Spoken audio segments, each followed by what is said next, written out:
আমার এখনকার নিবেদন শিকার। এটি একটি সংগৃহীত কবিতা।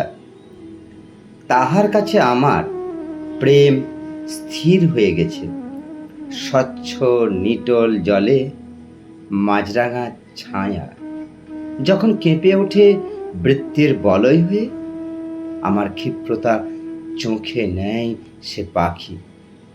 নিঃশব্দের বুকে চাবুকের মতো সপাত শব্দ হয়।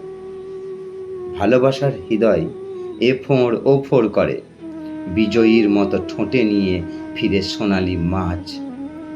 শাস্ত্র মিথ্যায় বলে, সুদূর অতীত করে দাবি, বলে এভাবেই শিকার আর শিকারীর প্রেম হয়।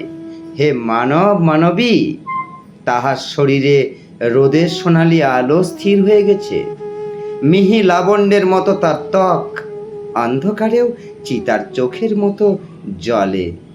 শত শতাব্দীর গল্পে জমে আছে তার কবিতার মতো দুটি চোখে। আমি নেশাগ্রস্তের মতো যুগ যুগ তাকিয়ে থাকি। কামনা যখন তৃষ্ণার মতো জমা হয় ঠোঁটে, জড়তার যন্ত্রণায় স্তব্ধ সময় কেঁপে ওঠে। গ্রহণ লেগেছে বুঝি হৃদয়ের প্রতিবিন্দু ধরে? শঙ্খধ্বনির মতো কেন শুধু বারবার ধ্বংস উড়ে আসে? জোছনা রাতের ঘোর আরো গাঢ় হলে তার লাবণ্য সুরা পাত্রে ঢালি, রাত ভোর পান করি তার ঘ্রাণ হরিত মদের মতো। আমাকে শাস্তি দিতে মৃত্যু আসে, আমাকে শুশ্রূষা করে যায় মৃত্যুর দূত। নমস্কার।